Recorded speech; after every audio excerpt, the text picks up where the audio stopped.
पहला क्वेश्चन दिया है पानी पानी पीने वाला एक गिलास 14 सेंटीमीटर ऊंचाई वाले एक शंकु के छिन्नक के आकार का है।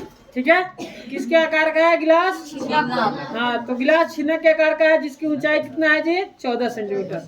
दोनों वृत्ताकार सिरों के व्यास 4 cm और 2 सेंटीमीटर है।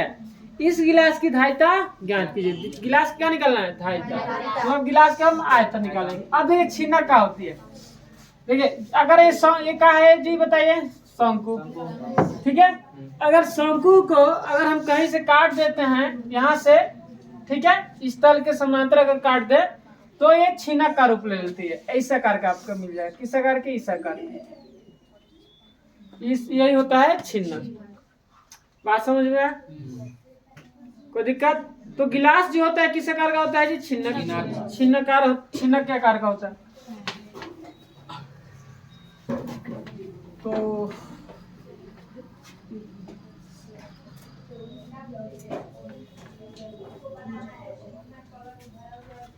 देखिए ये आपका गिलास देख रहे हैं यहाँ,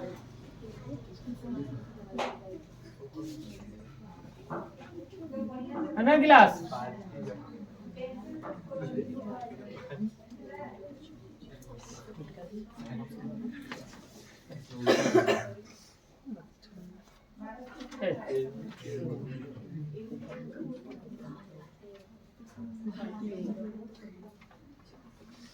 और दोनों सिरा वृत्ताकार ना होता है, गोल नहीं होता है। चलो एक गिलास हो गया। इसकी ऊंचाई हमें कितना दिया है जी? ऊंचाई इसका कितना दिया है? ऊंचाई एच कितना है? 14 सेंटीमीटर गिलास की ऊंचाई दिया है। अब दोनों देखिए, अब ये दिया है कि दोनों वृत्ताकार सिरों के व्यास दिया 4 सेंटीमीटर और त्रिज्या नहीं जी, दोनों का व्यास दिया 4 और 2। तो दोनों सिरा एक मतलब इसका व्यास कितना है जी? 4। इसका है 4। तो ये बताइए ये होगा 2, इसका व्यास 2 होगा। यहाँ से 4 होगा, यहाँ से व्यास होगा 2। तो ये बताइए 2 का त्रिज्या होगा इसमें। तो इसको मान लेते हैं R1, एक R2। ठीक है, इसमें 2 त्रिज्या प्राप्त होती है। जो छिन्नक होती है इसमें कितना त्रिज्या प्राप्त होती है? 2। क्योंकि दोनों सिरा वृत्ताकार है तो 2 त्रिज्या होगा। ये बताइए छोटा वृत्ताकार हो रहा है, बड़ा वाला भाग वृत्ताकार हो रहा है। ठीक है, इसका हमें क्या निकालना है? धारिता, मतलब इसका आयतन। तो देखिए हम क्या करते हैं,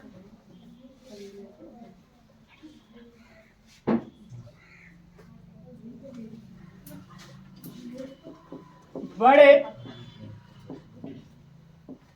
आधार की त्रिज्या निकालें। क्या निकालें? त्रिज्या, जिसको हम किस से सूत्र किए हैं जी? R2 से। क्या होगा? 4/2। 4/2।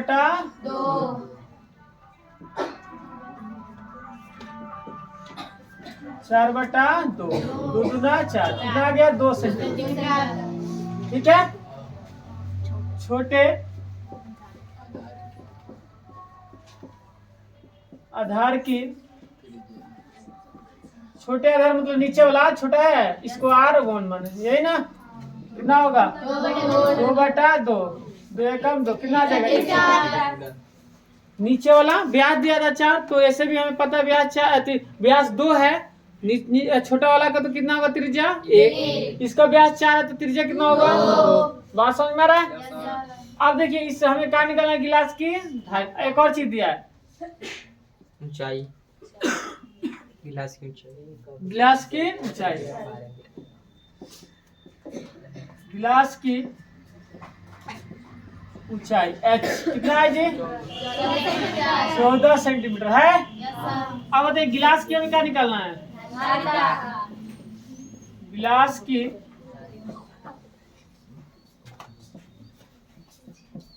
धारिता, वही आयतन, गिलास की आयतन, या गिलास की आप लिख सकते हैं धारिता। तो बताइए गिलास किस आकार का है? छिन्नक है। तो यहाँ पे यहाँ गिलास की धारिता लिख सकते हैं, या गिलास की आयतन लिख सकते हैं, या आप लिख सकते हैं छिन्नक का आयतन, ऐसे भी लिख सकते हैं। या आप लिख सकते हैं छिन्नक का आयतन बराबर, वो ऐसे कोई दिक्कत नहीं है। या गिलास की आयतन भी लिख सकते हैं, कोई दिक्कत नहीं है।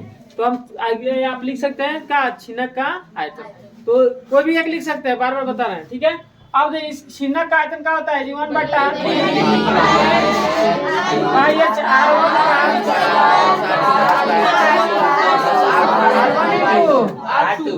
आया समझ में? 1/3 पाई के मान एच कितना है? R1 कितना है? 1 सेंटीमीटर। इसका स्क्वायर करेंगे। R2 कितना है?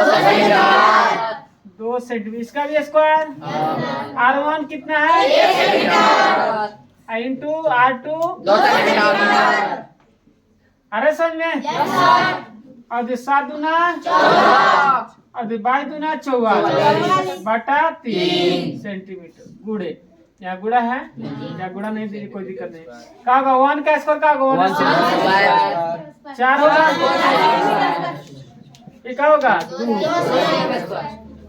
आया समझ में? 44 हाँ CM स्क्वायर। चलिए क्या होगा 44/3 CM। ठीक है, गुड़े यहाँ गुड़ा छुपा है, गुड़ा है। अब सब जोड़ दीजिए, कितना होगा?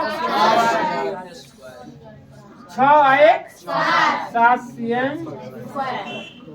अब बताइए गुड़ा के साथ चुका 28 के 8 और 2 7 7 चुका 28 308/3 CM क्यूब। यही आंसर दिया है। पूर्णांक तोड़ा है। पूर्णांक तोड़ा कितना ही आंसर दिया है। आप इतना भी लिखेंगे तो कोई दिक्कत नहीं है, पूर्णांक भी तोड़ सकते हैं। ठीक है, बात समझ में रहा है? पूर्णांक भी तोड़ के आप क्या कर सकते हैं? लिख सकते हैं। तो पूर्णांक तोड़िएगा। 308 के कितना होगा जी? 102 पूर्णांक ना 2/3। मतलब इसमें गुणा करेंगे 306 और 2 जोड़ेंगे तो नहीं जाएगा। तो इतना CM क्यूब। आप इतना भी लिखेंगे तो कोई दिक्कत नहीं है, आप इतना भी लिखेंगे तो कोई दिक्कत नहीं है। पूर्णांक बस तोड़ दिया है। समझ में? इजी है कि नहीं है? चलिए लिखिए।